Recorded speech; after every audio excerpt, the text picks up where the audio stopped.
Guys यो चाहिँ हामीको गाउँको माइलो। अब हामीको गाउँको माइलो भनेको को भन्दाखेरि हामीको गाउँमा चाहिँ एउटा माइलो भनेको घर छेउको दादै हो बिचरा। अनि दादा हो अनि यसलाई चाहिँ माइलो माइलो भन्छ कि सानैबाट सबैको मुखबाट माइलो माइलो भनेको सुनेर अनि हामी पनि माइलै भन्छौँ है।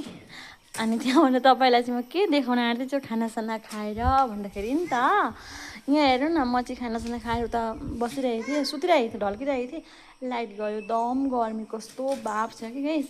अनि त्यहाँबाट अनि कस्तो गर्मी बाफ छ अनि मैले आएर बसिरहेको थिएँ अनि त एक एउटी पनि फेरि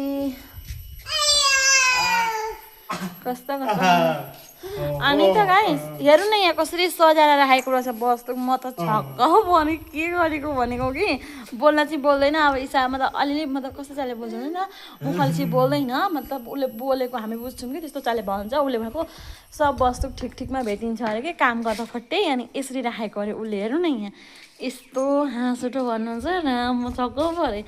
अनि अघि मसँग खरेटो माग्दै थियो बढार्नको लागि झाडु किन भनेको हेर्नु न कति बढाएर सफा पार्दैछ र उहाँ अलिकति यो जुन तख्तालाई ऊ गरेको निक्लेको थियो नि त यो फोहोर अनि त राखिदिएछ। उहाँ खरेटो छ अनि उहाँ फ्रिजबाट एक बोतल पानी निकालेर दिएको थिएँ खान्छ त्यही।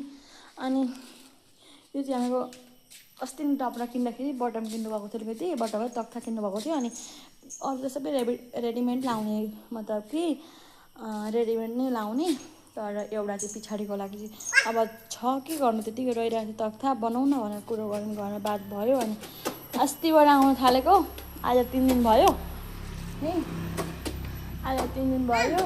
अनि उता हेर्नु न यो कस्तो राम्रो काम गर्छ है गाइस साँच्चै भनेको कति हो कति धेरै राम्रो काम गर्छ साँच्चै भने कस्ता कस्ता मिस्त्री नि फेल खुवाउँछ जस्तो लाग्छ मलाई चाहिँ। अब यसमा चाहिँ सायद तपाईँले सोच्नुहुन्छ होला संजना भिडियो बनाउँदै छिन् अनि अब बनाएर भनेको त्यस्तै गलत सोच्नुभएको मैले हाँटेको होइन जान्ने मान्छेलाई त थाहा छँदैछ होइन कति राम्रो काम गर्छ ढिलो काम गर्छ तर एकदम बढिया काम गर्छ हेर्नु न। अनि यता चाहिँ के गर्दैछ आउँदा सुर्ती काट्दैछ होला बिचरा अहिले खानासाना खाएर तामुल दिएँ अनि त बसिरहेको थिएँ। म पनि यति आएर बसेँ लाइट गयो उता घरतिर अर्को घरमा ढल्किरहेको थिएँ यता चाहिँ हावा लाग्छ कि भनेर।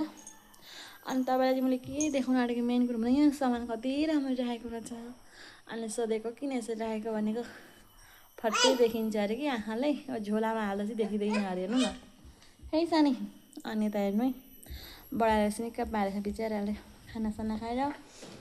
अब यो चाहिँ कहिले दैलो बनाइसक्छ मलाई पनि थाहा छैन तपाईँलाई म देखाउँछु बनाउँछु एकदम बढिया बनाउँछ बहुत दिन लगाउँछ तर एकदम बढिया काम गर्छ। क्युटी त अर्को खुन्डेर आइसक्यो क्युटीले यहाँ हेर्नु न कपडा भिजाएर सब यसको त के कुरा गर्नुहुन्छ घाम पनि कस्तो घाम लागेको छ के भन्नुहुन्छ नि हेर्नु घाम कस्तो लागेको छ घाम चाहिँ अलिअलि लागेको छ बाफ पुरा छ परबाट जिस्काउँछ डरले पुरा डराउँछ योसँग चाहिँ अहिले भन्दैछु न उसलाई म कुट्न यता हेर्न सक्नुहुन्छ यता चाहिँ हेर्न सक्नुहुन्छ गाइस डरले कुट्यो नि त कस्तो डराउँछ हाम्रो माइलो देख्नु भएर के भन्नुहुन्छ ऊ पुरा रन्दा मार्दैछ यता हेर्न सक्नुहुन्छ। काम चाहिँ ढिलो तर एकदम बढिया तपाईँलाई म काम क्लियर गरेपछि देखाउने छु ल।